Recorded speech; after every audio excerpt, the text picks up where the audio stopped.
Speaker is my colleague from down the hall, Phil Scarpino, who's the director of the Public History Program here at IUPUI.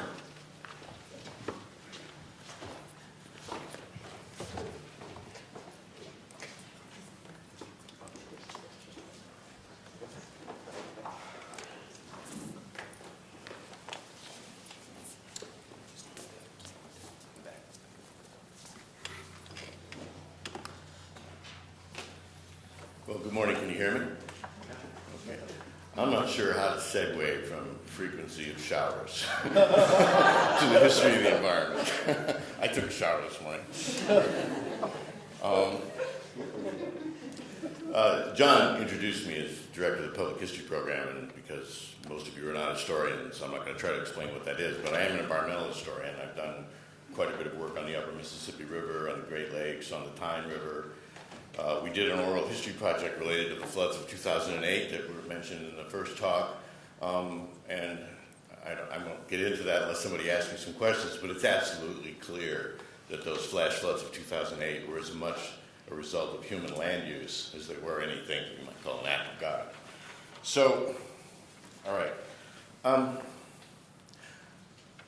Even though I have done a great deal of research on specific rivers and lakes and so on, I'm going to take a giant step back from the material as one of the few humanists on the program and try to put the issue of the Anthropocene in historical context. And this will either work or it won't. Although yesterday when James finished his talk referencing the science fiction of his youth, and another one of our speakers talked about mutant tabby cats as a factor in change over time, I figured I had a lot of license. So, all right, so this is a picture of our White River, our Anthropocene River, and in case you don't know where you are because of all the snow and cold, and John stole all my Celsius and Fahrenheit jokes, this is where we're located in the city and next to the river. It's there, and it's certainly at least become a visual and aesthetic feature in the last 25 or 30 years. Okay, a giant step back. A long time ago, when I was in high school, I was absolutely fascinated by science fiction. And one of the key themes that I read about that science fiction was the concept of terraforming, right? In the fanciful worlds created by science fiction writers, human beings use science and technology to transform hostile environments of alien worlds so they could support human life. The word actually came into the vocabulary in 1942, and this is the citation. If you want to look it up, you can probably find it online. A writer named Jack Williamson. So now we'll fast forward a few decades. December 7th, that's Pearl Harbor Day, by the way, 1972. Just past the peak of the popular environmental movement, Apollo 17 sends back what has become a classic and iconic image, the so-called blue marble photo, showing the Earth hanging there in the vastness of space. You know, and so as we tentatively moved outward into space, one of the most profound outcomes was to look back and gain a new angle of vision on the place we left behind. Right. So we fast forward again to the present, to the early 21st century, where it has become increasingly clear that human beings have done exactly what science fiction writers proposed in the 1950s. That is to say, acting on the values and attitudes embedded in our culture and employing technology and energy, we have literally terraformed our own planet. We have transformed it dramatically, including rivers, but not limited to rivers. Now, we didn't do it in the planned, ordered, science-based manner suggested by scientific writers or science fiction writers, and in many cases, the unintended and unanticipated consequences have played as much a role as what we set out to do. All right. Our transformation cut in two directions. On the one hand, reorganized Earth systems favor human beings and support a vast, worldwide growing population. Not all equally, as the previous speaker pointed out. On the other hand, the unintended and unanticipated consequences of reorganized Earth systems propose profound threats to human societies and the integrity of the Earth's environment. So, between 1800 and 2011, the Earth's population increased dramatically from just under 1 billion to almost 7 billion. And as our previous speaker pointed out, the trend in population is concentration in cities. 1950, just under 30% of human beings lived in cities. By 2011, that percentage had increased to just over 52%. And not only concentration in cities, but concentrated in our largest cities. And I've got a little bit of information on the graph that you could look at if you want to. But population growth in the last century or so was facilitated by a dramatic shift from solar energy to fossil fuel and a massive increase in the use of energy. And of course, climate change stands at the head of the list of the unintended and unanticipated consequences of the use of all that fossil fuel. These graphs that I put up here, illustrating population, energy, and CO2, illustrate two important historical developmental trends. One of those is rapid acceleration in the past century, which several of our speakers have pointed out, and the other is exponential growth patterns. But if I can get my little pointer to work, as a historian, the thing that I want to point out is when we talk about exponential growth, it's not important just to look at the elbow or to look at the rapid climb. There's a history behind this and every one of these things that didn't come out of nowhere. Right? There are developmental trends that contributed to those growth patterns. All right. So, no, can't do that. In 2000, this must be a standard publicity photo because everybody's used it. I've never met the man, but he's a handsome, good-looking guy. Paul Crutzen, in 2000, coins the term Anthropocene. Co-winner of a Nobel Prize in 1995 for his work on the ozone layer, for those of you who just joined us. He claims, and I've seen this in print, that he was at a conference and people were talking about the Holocene, and all of a sudden he just blurted out, we're not in the Holocene anymore, we're in the Anthropocene. And I don't know if that story's true. Is it true? You guys know? It's a useful approximation. I put you right on the spot, but I mean, okay, it's a useful approximation, but if it isn't true, it should be true. It should be true, and he clearly is credited with making up the term. Now, it's not at all surprising that this term and its initial use originated with scientists who address their research of human impacts on global atmospheric systems, including climate change. I mean, after all, the Anthropocene refers to a new set of circumstances where the results of human actions impact global environmental conditions and actually produce a stratigraphic record. The term Anthropocene rapidly and informally entered the scientific literature used to emphasize the dominant role of human activity in shaping the global environment. And I actually thought at this point that I was going to mention some of the folks that were in here who have contributed to that literature, and I realized that I'm going to leave somebody out. So it'll be in the citations to my paper when we finally publish it. It remains unclear at this point whether or not the Anthropocene will officially replace the Holocene as the latest geological epoch. And simultaneously, there's an ongoing debate about the beginning point. Some of the folks who participated in that debate are in this room and have published on that, including some folks from the Stratigraphic Commission of the Geological Society of London, who proposed in a paper at one point that maybe the beginning point should be when we start to see the radioactive isotopes from above-ground atomic tests appearing in the stratigraphic record. But then, according to my reading of their paper, they discarded that and argued that maybe at this point we should just pick a date, like 1800, and let's see here. So we've stick with my slides. So we've got Crutzen's story and him originally dating the Anthropocene to the late 18th century, beginning of the Industrial Revolution, and the folks from the London Stratigraphic Society saying that maybe just pick the date 1800 because it would allow for the present and near future simple and unambiguous correlation of the stratigraphic and historical records and give consistent utility and meaning to this. And I actually agree with that. I think at this point it probably doesn't matter. I think probably the magic of this at this point is that it attracts attention. People are interested in this concept. I mean, look at the folks we have here in this room gathered around this idea. So then building on this foundation, I want to make 3 points about the Anthropocene as it relates to human interaction with rivers and with world environmental systems more generally. So, First, in thinking about the explanatory power that the Anthropocene has for clarifying the relationship between people and the environment, it's important to remember that ideas have history. They don't come out of nowhere. So one of the most distinguished environmental historians practicing today is a man named Donald Worcester, who wrote the definitive study of the history of ecology, and the title is up there on the screen. In the chapter, it's actually chapter 10, of his book in which he actually engages the science of ecology, Worcester begins with the following sentence.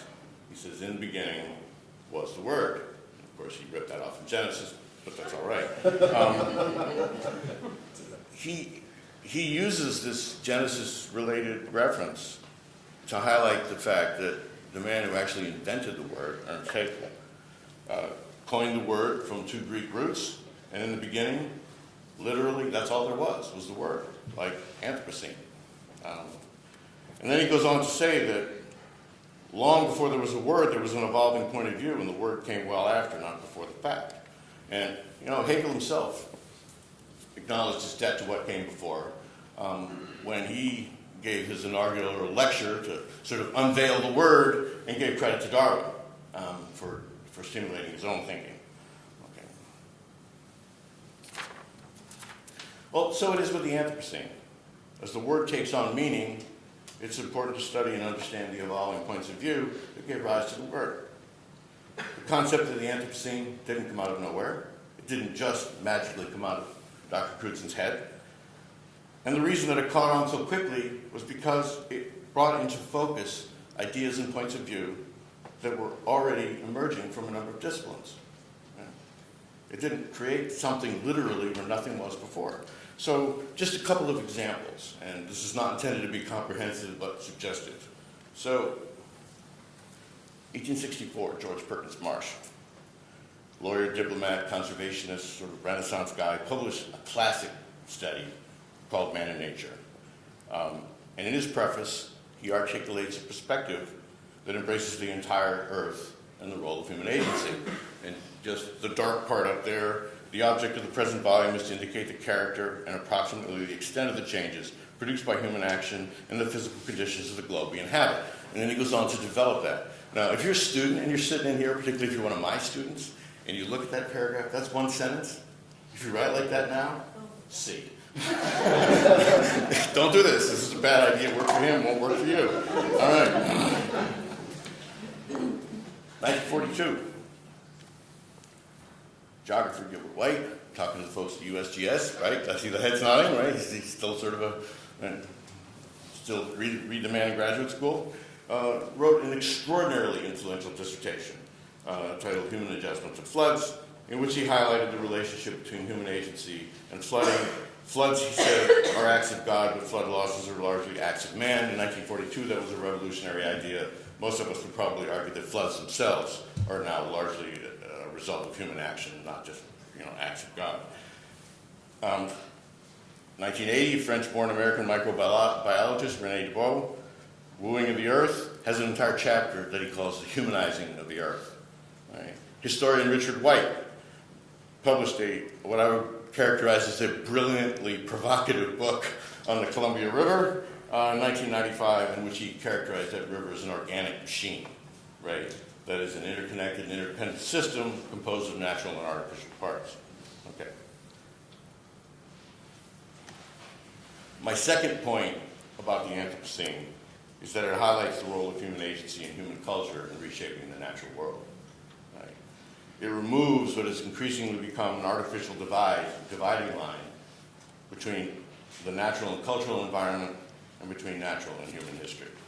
So I picked an example that's somewhat outside my range of expertise, publication from the American Fisheries Society, and this quote is actually from the description of this book, where they talk about dramatic changes that occurred in the functioning of larger rivers because of social values and policies, land use, in-channel causes, and alien species.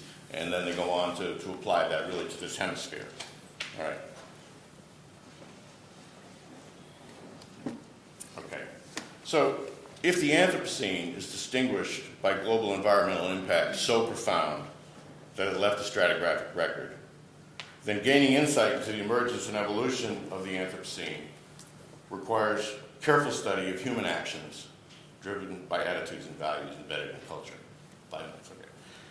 So it's also important to realize that human agency is not a single undifferentiated variable. Right? Culture differs from group to group, and culture evolves over time.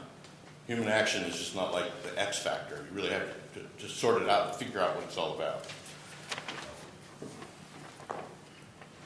I don't believe in lessons of history. I think that most of the time when people talk about drawing lessons from history, they're not historians and they're not really lessons. But I think there are a couple of I think that there are a couple of things that we can learn from the past that apply to the discussion in the present. And lesson number one is rarely do people act intentionally to inflict damage. They almost always modify their surroundings to what they believe are socially beneficial purposes. And the second one is there are always unintended and unanticipated consequences associated with human actions. Always. Okay. So I'm going to give you a quick example, then I'm going to cut reference to my own stuff and wrap this up because John's good. You know, we have to just do this because you're a butt-kicking dude and you really are doing a good job.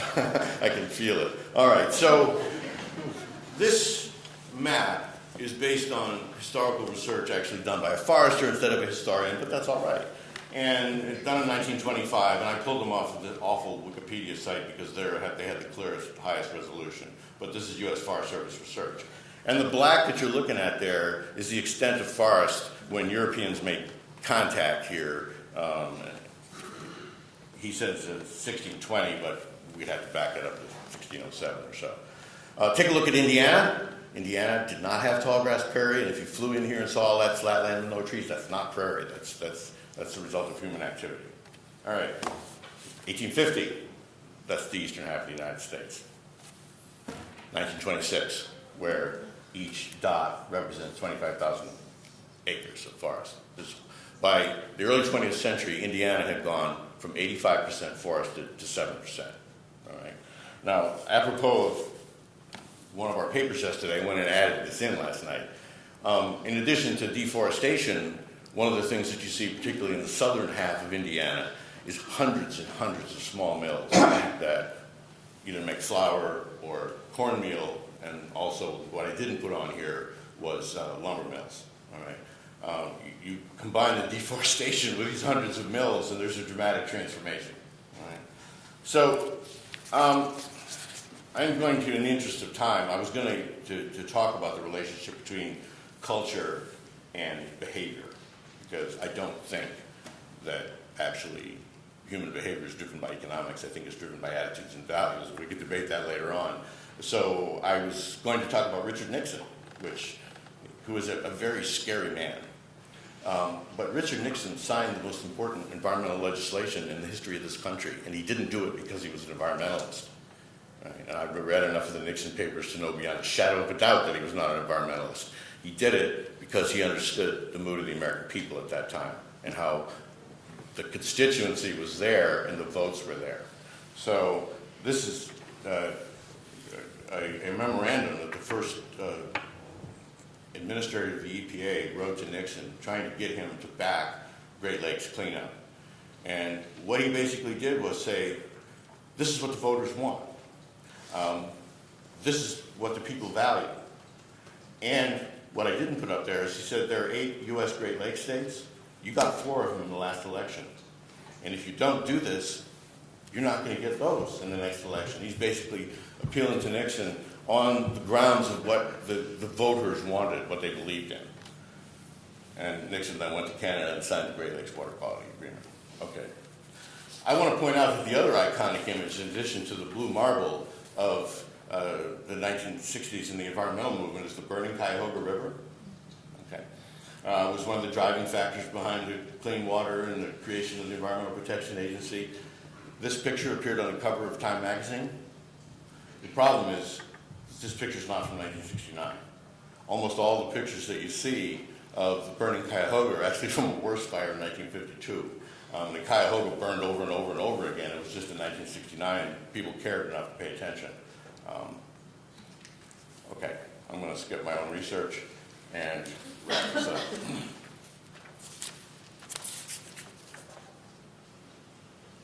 So when we consider human interaction with the environment, or human interaction with rivers, as far as I'm concerned, there are two great intellectual watersheds: Darwin's ideas on natural selection and the science of ecology.